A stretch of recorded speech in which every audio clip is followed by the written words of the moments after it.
नमस्ते और आपका फिर से स्वागत है। यदि आप यहाँ हैं तो मैं चाहता हूँ कि आप जानें कि आप बिल्कुल सही जगह पर हैं।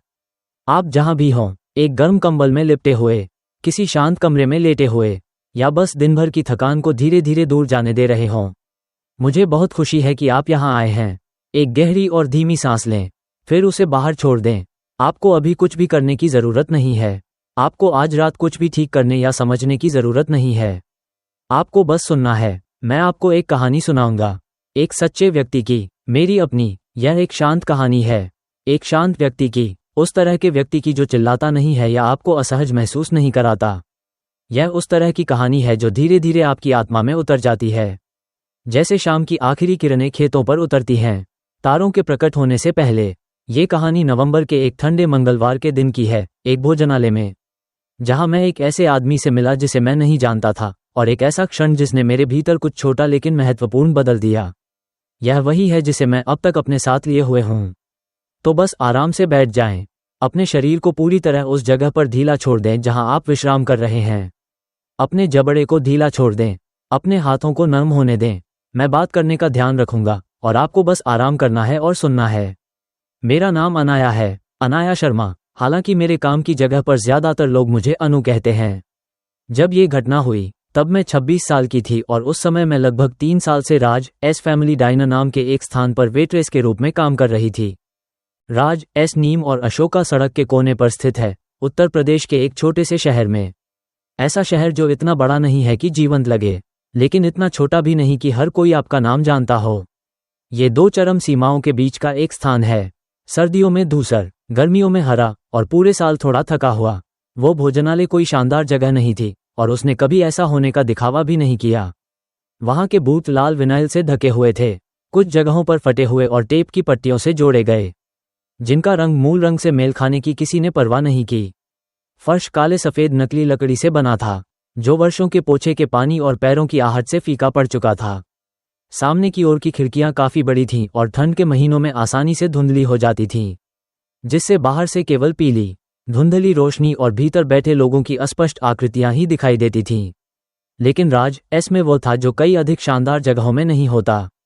उसमें गर्माहट थी, सच्ची गर्माहट, न कि बनावटी। यह उस तरह का स्थान था जहां एक ही रसोइया 15 सालों तक एक ही ग्राहकों के लिए एक ही जगह पर बैठकर अंडे बनाता रहा।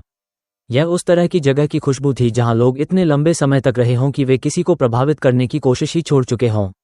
वहां कॉफी और बेकन की चर्बी की गंध थी, और गुरुवार की सुबहों में जब खुद राज दालचीनी और गर्म मक्खन के साथ बेकिंग करता था।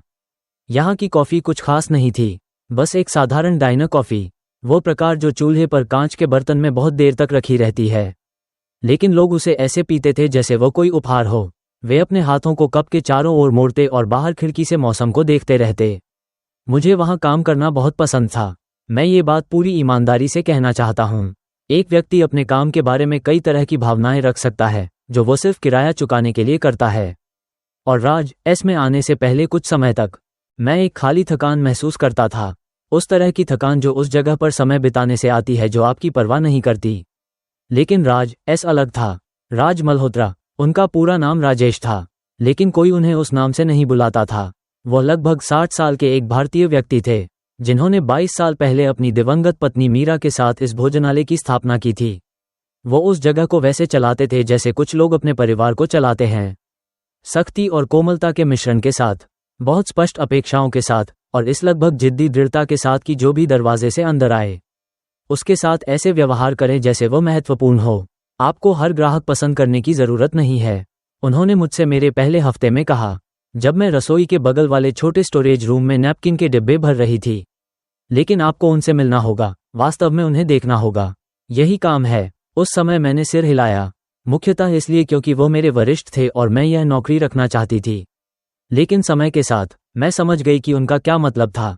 मैं वेट्रेस के काम में एक घुमावदार रास्ते से आई थी, जैसे ज्यादातर लोग उन नौकरियों में आते हैं जिन्हें उन्होंने कभी पहले से योजना नहीं बनाई होती।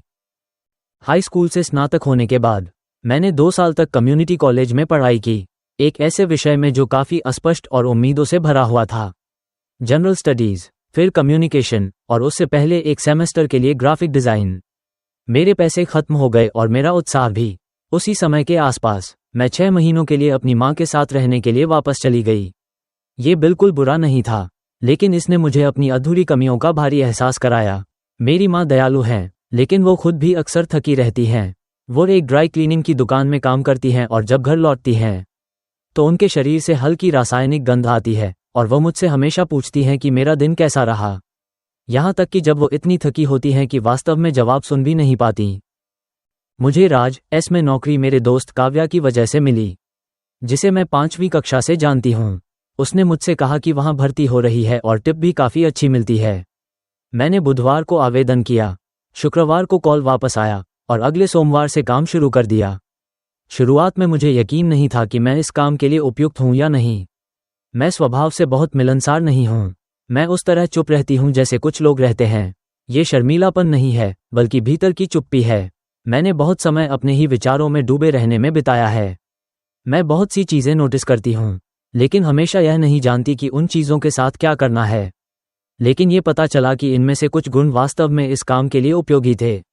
निरीक्षण करना, खासकर यह जानना कि किसी की कॉफ़ी खत्म होने वाली है इससे पहले कि वे खुद पूछें। यह नोटिस करना कि कोने की मेज़ पर बैठे एक परिवार में एक बच्चा थका हुआ है और खाना सामान्य से जल्दी ले जाना। यही वो क्षमता है जिसे राज स्थिति को समझना कहते हैं। जिस नवंबर की मैं बात कर रही हूँ, तब तक मैं स्थिति को समझने में काफ़ी अच्छी हो चुकी थी। वो मंगलवार था। मुझे याद है कि वो मंगलवार था, क्योंकि मंगलवार हमेशा राज एस में हफ्ते का सबसे धीमा दिन होता था और हमारे बीच एक मजाक चलता था कि मंगलवार को ऐसा लगता है जैसे डायना सांस रोके हुए है। सुबह की भीड़ आई और सामान्य से धीमी गति से चली गई। दोपहर का समय काफ़ी शांत था। दोपहर के 2 बजे तक ये जगह एक ऐसी खास खामोशी में डूब गई थी जो सिर्फ लगभग खाली डाइनरों में ही मिलती है। काउंटर के पीछे रेडियो से धीमा संगीत बज रहा था। पीछे बर्तनों के धोए जाने की कभी कभी आने वाली खनकनाहट और उस एस्प्रेसो मशीन की फुफकार की आवाज़ जिसे राज ने 2 साल पहले जोड़ा था, ज़्यादातर जगह को आधुनिक दिखाने के लिए। बाहर का मौसम सब कुछ थोड़ा धीमा और नर्म बना रहा था।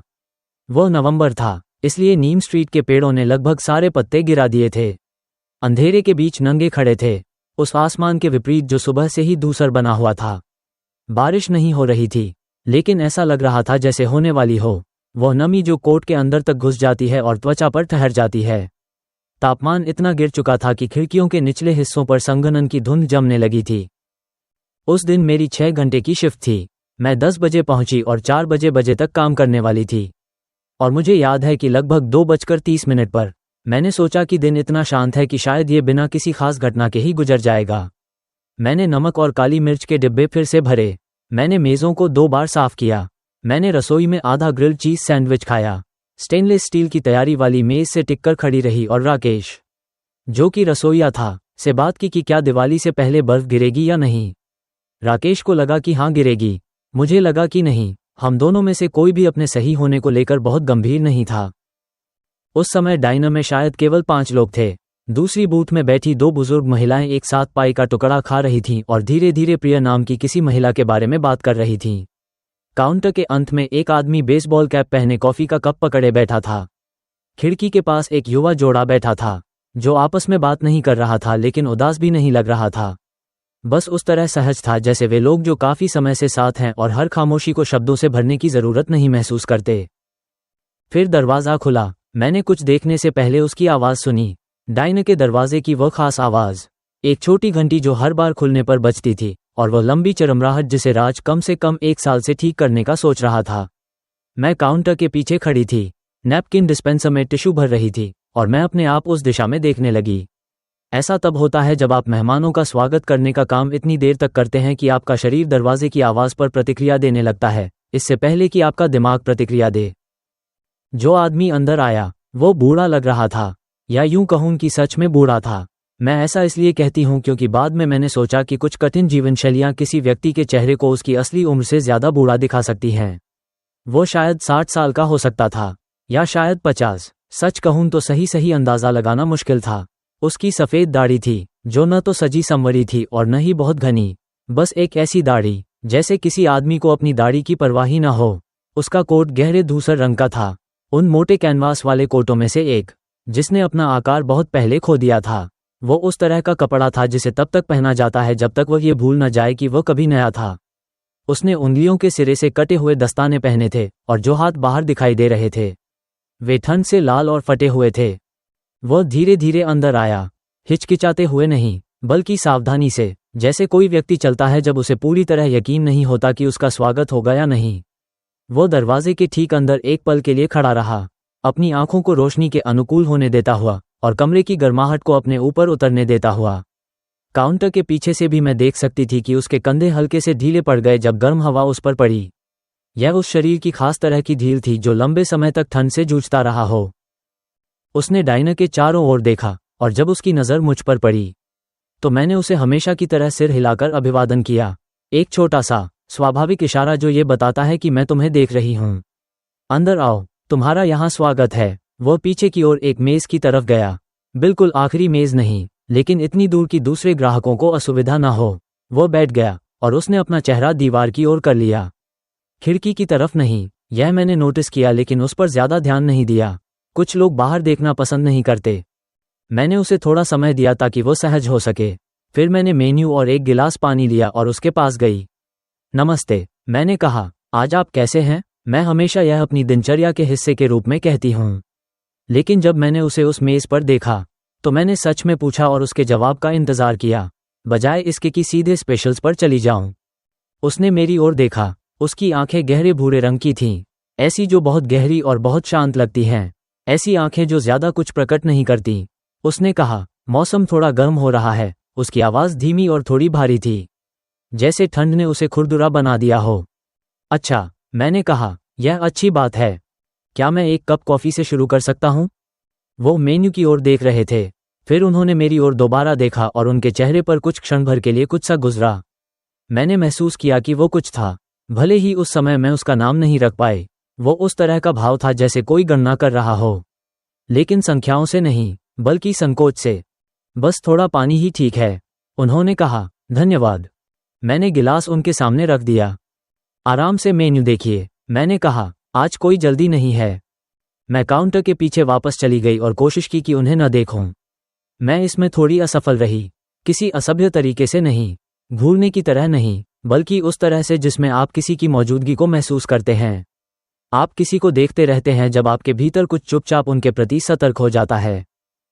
वो मेन्यू की ओर देख रहे थे, लेकिन उनकी आंखें उस तरह नहीं चल रही थीं जैसे लोग पढ़ते समय चलाते हैं। वे लगभग स्थिर थीं। वो बस उस प्लास्टिक से ढकी हुई पन्ने को देख रहे थे, बिना वास्तव में उसके अंदर की चीज़ों को देखे, या शायद बहुत स्पष्ट रूप से देख रहे थे हर चीज़ की कीमत को, और एक बार फिर से हिसाब लगा रहे थे। एक आदमी जो एक ठंडी, लगभग जमी हुई मंगलवार की दोपहर में गर्मी और एक गिलास पानी की तलाश में डाइनर में आया था। मुझे उनकी पूरी कहानी जानने की ज़रूरत नहीं थी, कुछ बातें समझने के लिए। मैं रसोई में गई, ऑर्डर स्टेशन के पास खड़ी हुई और राकेश को देखा, जो काउंटर से टिककर खड़ा था, ऑर्डर के बीच बीच में अपने फ़ोन को स्क्रॉल कर रहा था। सुनो, मैंने कहा, बूथ नंबर 7 पर एक मेहमान है। मैं उनके लिए ऑर्डर दूंगी और खुद भुगतान करूंगी। तुम बस सामान्य तरीके से बना देना, ठीक है? राकेश ने ऊपर देखा। वो एक बड़े कद के आदमी थे, चौड़े कंधे, और उनका चेहरा शायद ही कभी आश्चर्य दिखाता था। उन्होंने मुझे एक पल देखा, फिर डाइनिंग एरिया की ओर देखा, फिर वापस मेरी ओर। तुम्हारी मर्जी, अनु, उन्होंने कहा। और बस, बातचीत वहीं खत्म हो गई। राकेश ऐसे ही दयालु इंसान थे। मैं वापस बाहर आई और बूथ नंबर 7 की ओर गई। आदमी ने मेन्यू से नज़र उठाई। क्या आपने कुछ तय किया? मैंने पूछा। उन्होंने मेन्यू को बहुत सावधानी से नीचे रखा, जैसे वो कोई ऐसी चीज़ हो जिसे संभाल कर रखना चाहिए। मुझे लगता है कि मैं सिर्फ पानी ही लूँगा, उन्होंने कहा। धन्यवाद। क्या मैं आपसे कुछ पूछ सकती हूँ? मैंने कहा। उन्होंने मेरी ओर देखा, चेहरे पर जरा भी थकान नहीं थी, बस एक शांत प्रतीक्षा। मेन्यू में कुछ ऐसा है जो आपको अच्छा लगा? वो एक पल के लिए स्थिर रहे, न रक्षात्मक, न शर्मिंदा, या शायद थोड़ा सा दोनों, लेकिन बहुत शांत। मीट बॉल्स, उन्होंने थोड़ी देर बाद कहा। मुझे हमेशा मीट बॉल्स पसंद रहे हैं। वो मैश्ड पोटैटो और सब्जियों के साथ आता है। मैंने कहा, आज ग्रीन बीन्स हैं। उन्होंने धीरे से सिर हिलाया। अच्छा लग रहा है। क्या मैं आपके लिए वो ऑर्डर कर दूं? फिर एक और विराम, इस बार थोड़ा लंबा। उन्होंने मेज़ की ओर देखा, फिर खिड़की की ओर, फिर मेरी ओर। मैडम, उन्होंने कहा, मैं आपकी सराहना करता हूँ, लेकिन इस समय मैं इसका खर्च नहीं उठा सकता। आज मैं आपकी ओर से दे दूंगी। मैंने कहा। मैंने इसे उसी तरह कहा जैसे मैं किसी और साधारण बात को कहती हूँ।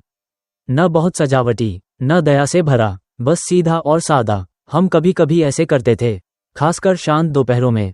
यह एक झूठ था। तकनीकी रूप से हम ऐसा नहीं करते थे, लेकिन यह वह झूठ था जो उस क्षण सबसे सच्चा लगा।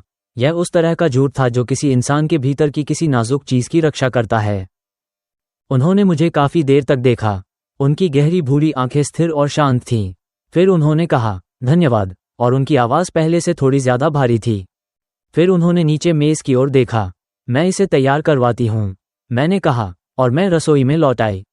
मैंने ऑर्डर दे दिया, meatballs, mashed potato, green beans. Rakesh ने बिना कुछ कहे खाना तैयार किया और मैं उसे एक असली प्लेट में लेकर आए, न कि टेकअवे बॉक्स में।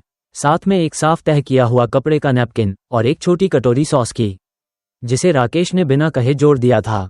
मैंने अपने आप ही उनका पानी भी फिर से भर दिया, बिना उनके कहे। उन्होंने बहुत धीरे धीरे खाना खाया।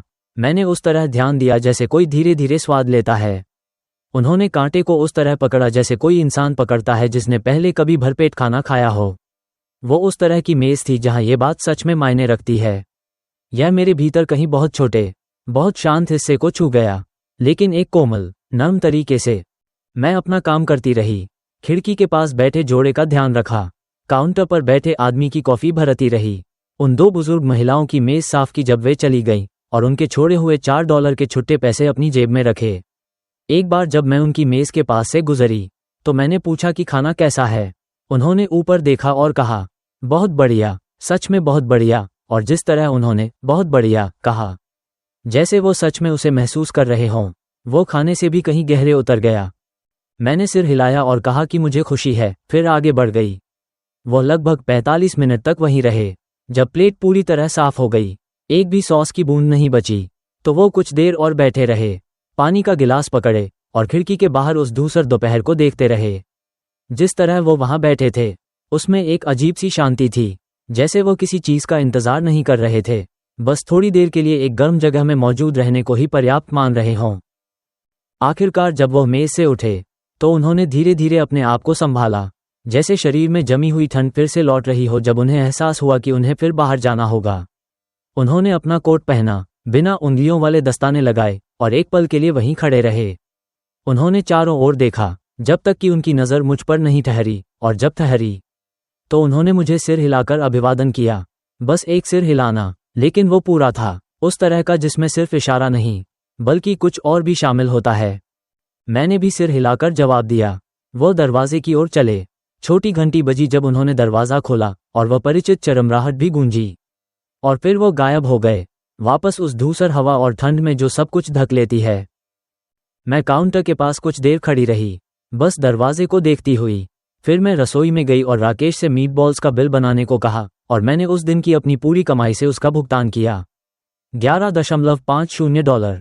उसके अलावा मैंने राकेश को $2 टिप भी दी, क्योंकि खाना उसी ने बनाया था। राकेश ने पैसे ले लिए बिना कुछ कहे। फिर उसने पूछा, क्या तुम कॉफ़ी लोगी? मैंने अभी एक नया पॉट बनाया है। हाँ, मैंने कहा, एक कप दे दो। और हम कुछ मिनट रसोई में खड़े रहे, बिना बात किए, बस कॉफ़ी पीते हुए। उस समय रसोई की गर्माहट सच में बहुत सुकून दे रही थी।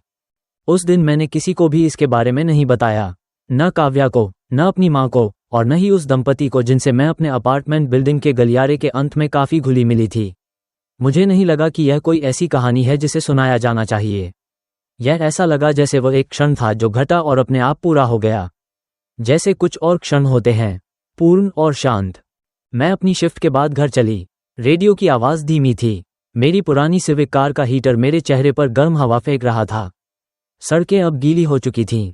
देर दोपहर में हल्की बारिश शुरू हो गई थी और दूसरी कारों की हेडलाइट्स सड़क पर लंबी नारंगी लकीरों की तरह चमक रही थीं।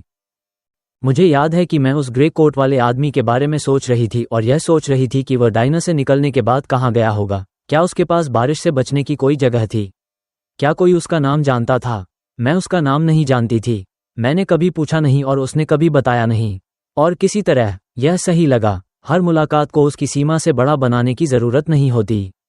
कभी कभी एक गर्म खाना, एक छोटे से बूथ में बैठकर एक ठंडी मंगलवार की दोपहर बिताना ही काफ़ी होता है। मैं आपको उस दिन के बाद के कुछ हफ्तों के बारे में बताना चाहती हूँ, क्योंकि मुझे लगता है कि इससे कहानी की बनावट समझ में आती है। मैंने चीज़ों को थोड़ा अलग तरीके से देखना शुरू किया। यही एक तरीका है जिससे मैं इसे समझा सकती हूँ। यह अचानक नहीं था, नहीं ऐसा कि एक ही क्षण में मेरी पूरी जिंदगी बदल गई हो। ऐसा कुछ नहीं होता, यह उससे कहीं ज्यादा शांत था। यह ऐसा था जैसे मेरे अंदर कुछ हल्का सा समायोजित हो गया हो। जैसे आप दूरबीन का फोकस ठीक करते हैं और जो चीजें पहले से मौजूद थीं वे बस थोड़ा और साफ दिखने लगती हैं। मैंने डाइनर में आने वाले लोगों को थोड़ा और धैर्य और ध्यान से देखना शुरू किया, ठीक वैसे ही जैसे राज शुरू से मुझे सिखाने की कोशिश कर रहा था। वो आदमी जो हमेशा सिर्फ एक कप कॉफी ऑर्डर करता था और खाना नहीं, फिर 2 घंटे तक बैठकर क्रॉसवर्ड हल करता था। मैंने उसकी मेज के पास कॉफी पॉट रखना शुरू कर दिया ताकि वह बिना पूछे खुद ही अपना कप भर सके। वो बुजुर्ग महिला जो हर शुक्रवार सुबह आती थी और सूप ऑर्डर करने से पहले शोकेस में रखी पाई को लंबे समय तक देखती रहती थी। एक शुक्रवार को मैंने उससे कहा कि हमारे पास एक छोटा सा चेरी पाई का टुकड़ा है जो अगर कोई नहीं लेगा तो खराब हो जाएगा, और पूछा कि क्या वो हमारी मदद करने में आपत्ति करेगी। मैंने ये सुनिश्चित किया था कि वो चेरी पाई ही हो। कुछ हफ्ते पहले मैंने ध्यान दिया था कि उसने किसी और ग्राहक से कहा था कि उसे चेरी का स्वाद सबसे ज्यादा पसंद है। ये कोई बड़े काम नहीं थे, मेरा इरादा किसी को बचाने या कुछ ठीक करने का नहीं था। मैं बस देख रही थी, सच में देख रही थी, ठीक वैसे ही जैसे राज ने मुझे सिखाया था।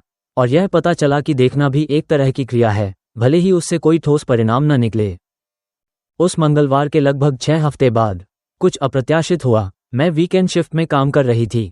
शनिवार की सुबह, जो राज एस में हफ्ते का सबसे व्यस्त समय होता है, जब डाइनर परिवारों, पुराने दोस्तों और देर तक सोने वालों से भरा होता है।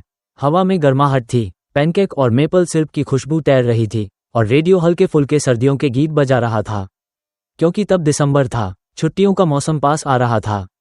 एक महिला अकेले अंदर आई और बूथ नंबर 7 पर बैठ गई। बूथ नंबर 7 वही था, पीछे की ओर, जहां वो ग्रे कोट वाला आदमी बैठा था। मैंने इसे उसी तरह नोटिस किया जैसे मैं बाकी चीजें नोटिस करती हूँ, लगभग बिना सोचे।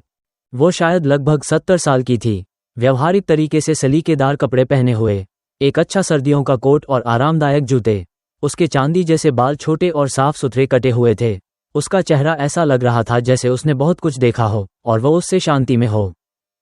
उसने स्क्रैम्बल्ड एग्स, व्हीट टोस्ट और डिकैफ कॉफी ऑर्डर की, और जब मैं उसे लेकर आई तो उसने मुझे सामान्य से थोड़ा अलग तरीके से धन्यवाद कहा।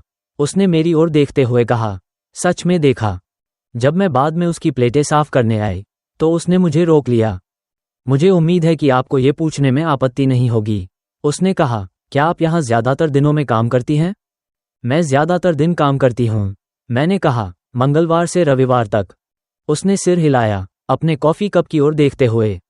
मेरे भाई यहाँ लगभग 6 हफ्ते पहले आए थे, उसने कहा, एक मंगलवार को। उन्होंने कहा कि एक युवा लड़की उनके साथ बहुत दयालु थी। मैंने तुरंत कुछ नहीं कहा, मैं बस प्लेट हाथ में लिए खड़ी रही। उन्होंने आपका वर्णन किया, उसने कहा। उन्होंने कहा कि आपके बाल काले हैं, आप शांत स्वभाव की हैं लेकिन दयालु हैं। आपने उन्हें बताया कि आपने उन्हें एक लंबे समय बाद सबसे अच्छा भोजन दिया और कहा कि वो भोजन मुफ्त था। उस पल मैंने महसूस किया कि मेरे भीतर कुछ उठ रहा है, गर्म और थोड़ा अभिभूत करने वाला, और मैंने खुद को संभालने की कोशिश की ताकि उसे स्वीकार कर सकूं। मुझे वह याद है, मैंने कहा, वो एक अच्छे इंसान लगते हैं। वो मुस्कुराई और वो मुस्कान हल्की सी उदासी लिए हुए थी, फिर भी वो मुस्कान थी। हाँ, उन्होंने कहा, उन्होंने कुछ मुश्किल साल गुजारे हैं, सच में बहुत कठिन साल। हमारा परिवार कुछ समय के लिए उनसे संपर्क खो बैठा था। बातें काफी जटिल थीं, लेकिन उस मंगलवार की रात उन्होंने मुझे फोन किया और इस डाइनर में आने के बारे में बताया। उन्होंने कहा कि इससे उन्हें ऐसा महसूस हुआ जैसे वो फिर से खुद बन गए हों, भले ही सिर्फ थोड़ी देर के लिए। वो रुकी और कुछ पल के लिए अपने होंठ दबाए रहीं। मुझे लगा कि मैं उस जगह को ढूंढना चाहती हूँ, उस व्यक्ति को ढूंढना चाहती हूँ। मुझे समझ नहीं आया कि क्या कहूँ। मैंने बस इतना कहा कि मुझे खुशी है कि उन्होंने उन्हें फोन किया।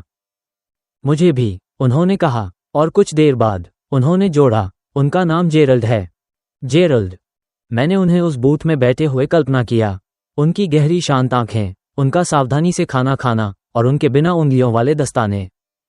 जेरल्ड, ये जानकर अच्छा लगा, मैंने कहा। उन्होंने $9 के बिल पर मुझे $20 टिप दी। मैंने सोचा कि इसे अलग रख दूं, काउंटर के पीछे एक लिफाफे में, इस उम्मीद में कि अगर वो वापस आए तो मैं लौटा सकूं। लेकिन फिर मैंने सोचा कि शायद वो ऐसा ही चाहती हैं, उस दयालुता का जवाब देना, उस तरीके से जिसकी कभी कभी लोगों को जरूरत होती है, जैसे यह एक चक्र को पूरा करता है। इसलिए मैंने उसे रख लिया। मैंने उसे राकेश के साथ बांट लिया। मैं आपके साथ उन विचारों को साझा करना चाहती हूँ जो उस मंगलवार के बाद के वर्षों में मेरे भीतर धीरे धीरे बनते रहे, क्योंकि अब कई साल बीत चुके हैं और वह समझ अब भी शांत और धीमे तरीके से विकसित होती रही है। कुछ चीज़ें ऐसे ही रहती हैं। मैंने सोचा कि मैंने ऐसा क्यों किया।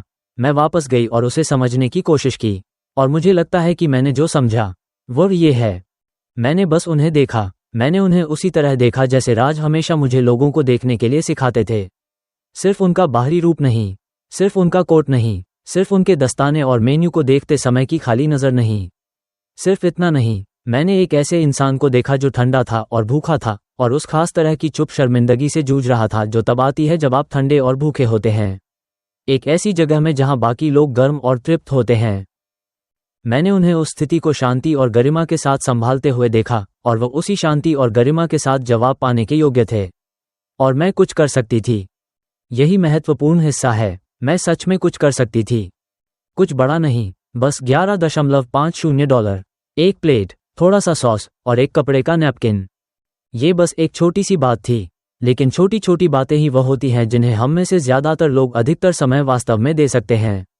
और मुझे लगता है कि कभी कभी हम ये गलती करते हैं कि किसी बड़े अवसर का इंतज़ार करते रहते हैं, तब जाकर कुछ देने की सोचते हैं। मैं खुद को कोई असाधारण उदार व्यक्ति नहीं मानती। मैं इस बारे में ईमानदार रहना चाहती हूँ। मेरे भीतर बहुत सी साधारण स्वार्थपरताएं हैं।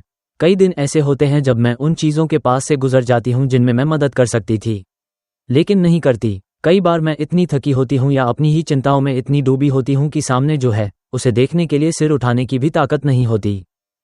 मैं ये कहानी इसलिए नहीं सुना रही हूँ कि आप सोचें कि मैं हमेशा सही काम करती हूँ। मैं इसे इसलिए सुना रही हूँ क्योंकि यह उन कुछ पलों में से एक है जब मैंने सही काम किया, और क्योंकि मैं अब भी इसके बारे में सोचती हूँ, और क्योंकि इसने मुझे एक बात सिखाई है जिसे मैं अब भी सीख रही हूँ। इसने मुझे सिखाया कि दयालुता अक्सर बहुत छोटी और शांत होती है।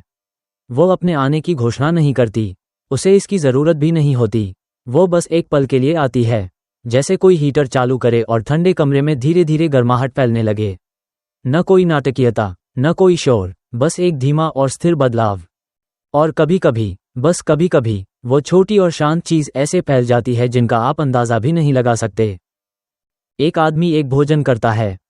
एक आदमी घर जाता है और अपनी बहन को फ़ोन करता है। एक बहन 6 हफ्ते बाद उस डाइनर तक गाड़ी चलाकर आती है उस व्यक्ति को ढूंढने जिसके बारे में उसके भाई ने बताया था। एक चक्र धीरे से पूरा हो जाता है, बिना किसी योजना के। उसके बाद मैं राज एस में 2 साल और काम करती रही। अंत में मैं वहां से इसलिए नहीं गई क्योंकि कुछ गलत था, बल्कि इसलिए कि मेरी जिंदगी को किसी दिशा में आगे बढ़ना था और एक नई दिशा सामने आ गई थी। मैं वापस पढ़ाई करने गई, ग्राफिक डिज़ाइन का प्रमाण पत्र पूरा किया और एक छोटी सी कंपनी में काम मिला जो गैर लाभकारी संस्थाओं के लिए सामग्री तैयार करती थी। एक तरह से वो काम मुझे राज की उस सीख का ही दूसरा रूप लगा, लोगों को देखना और जो देखा है उसके आधार पर कुछ करना।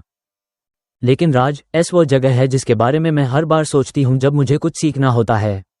असली सीख अक्सर बहुत साधारण क्षणों के बीच होती है, जब आप नैपकिन भर रहे होते हैं, कॉफ़ी बना रहे होते हैं और बस एक कमरे में दूसरों के साथ मौजूद होते हैं।